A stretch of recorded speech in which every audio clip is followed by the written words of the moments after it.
Hey everyone, we just got back from a really good workout. We got a lot of training, we got some tips, we saw a really good fight. And Steve, what were your thoughts on the workout?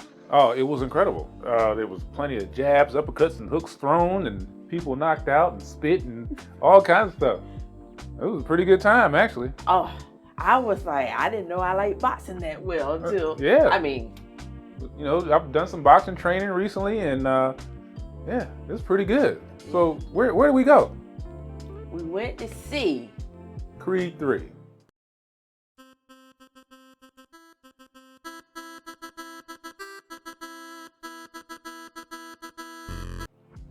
So, Creed 3, directed by Michael B. Jordan, starring Jonathan Kang the Conqueror Majors, and Tessa Thompson.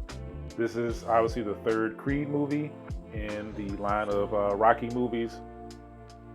Before you even go into this, Sylvester Stallone is not in this movie. There's a whole bunch of reasons why he isn't, but he is not in this movie at all.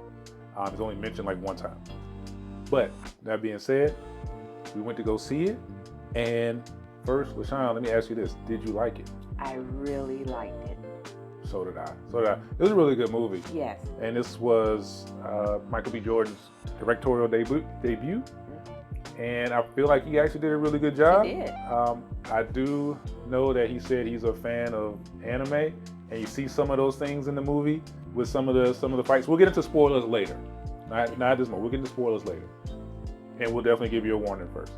But you do get to see some of that in the fight scenes, and just the story of him and his old friend Damon coming back, and basically those old friends who feel like you left them behind coming back to get what they feel like they deserve. Yeah. It's just a really good movie. It's just a really good time. It's not really slow at any point. I think it has a really good plot. Yeah. At this point in his life, Creed's retired. He has his family. He has a boxer that he has his own promotion, and a boxer who's the current champ is going to go against a challenger coming up. And this story, Damon kind of shows back up in his life, and then things get complicated from there. The fight scenes are choreographed really well. Yes. Obviously, Jonathan Majors and Michael B. Jordan are in really I'll let her great say shape. I'm a little jealous. Okay, let me pull it back. Anyway, they're in really good shape.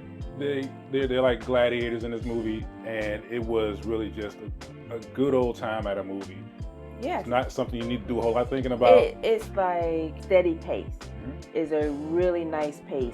There's no lag or, they could have cut that out. Right. It was a steady pace. Right. And, going into the story with him and his friend Damon, they go into the backstory a bit.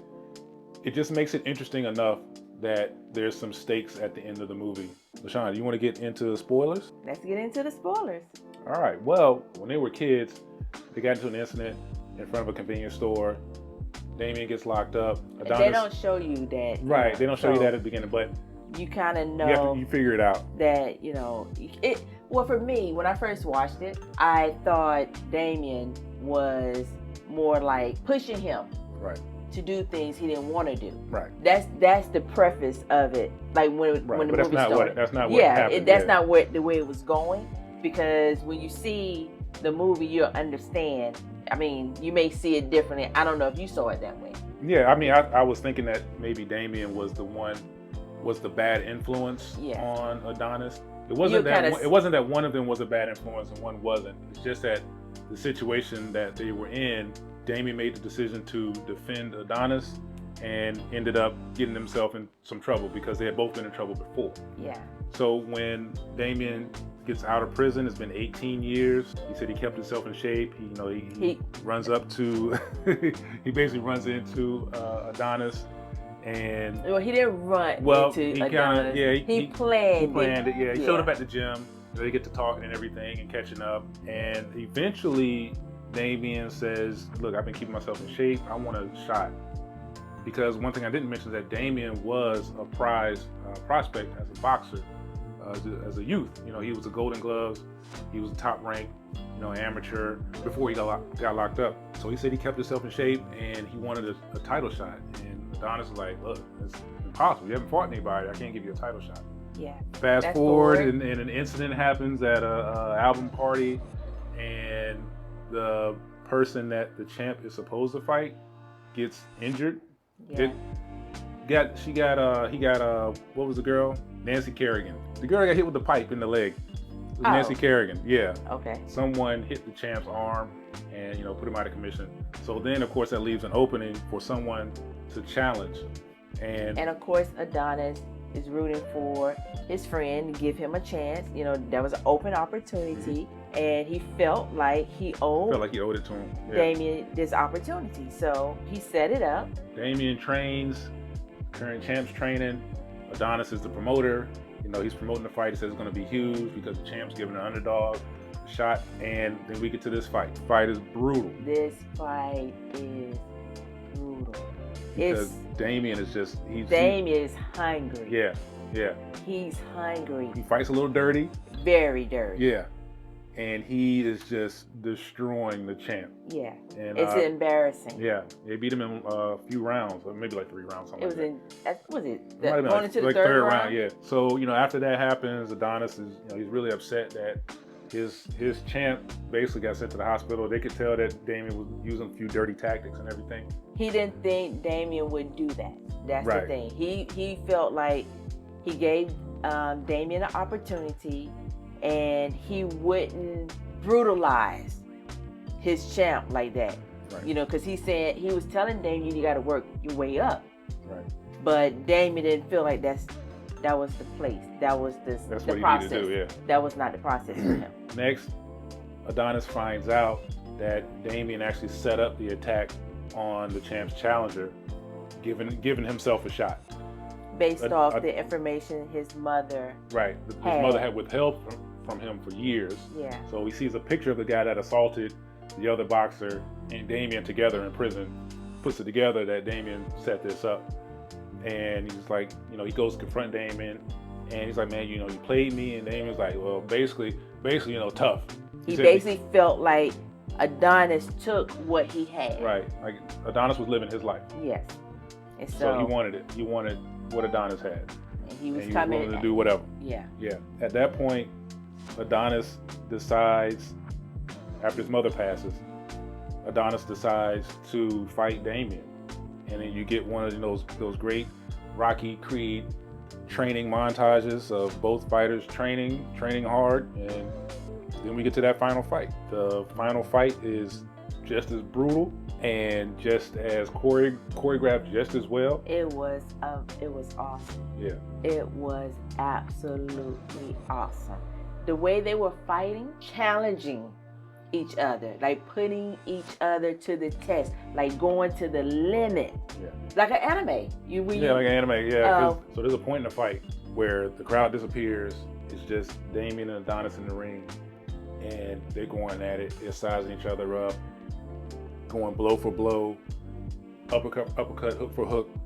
And it really reminds you, of an anime when those two fighters get together and everything around them kind of disappears, and they're just concentrating, 100% concentration on what's going on. And then it comes back to normal. It's like 8 rounds later.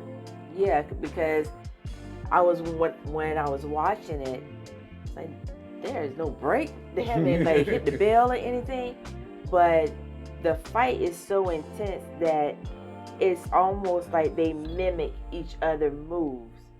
Yeah.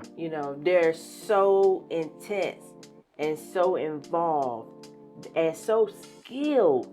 Yeah. That it's just like you're in it with them. Yeah. Are you kind of sweating and stuff with them? One more anime thing is how Adonis actually beats Damian. And if you ever watch a lot of anime, you'll see that like a fighter will be winning or doing something kind of over and over again, and then it might seem like he's actually beating the good fighter, the good guy, but the good guy's kind of reading him, and eventually they find a gap. Everything kind of fades away and he sees the gap. And Adonis does that and hits Damian with like the hardest straight right I've seen in a movie.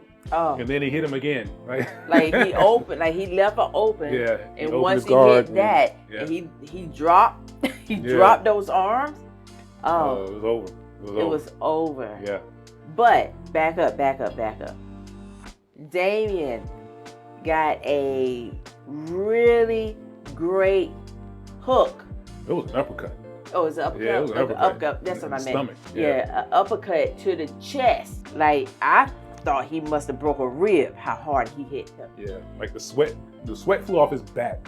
That's how hard he hit him. And he was like all the air in his body left. Yeah, like the movie kind of paused. I thought it was over. Yeah. I thought it was over. It would have been over for me.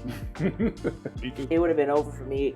In the end, This was an amazing movie. Yeah. It was a great representation of great boxing. Yeah.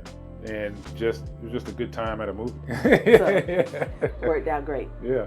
So, like I said, it was just a great time at the movies and a great movie to watch. So, we would definitely say go see it. LaShawn, any parting words about Creed 3?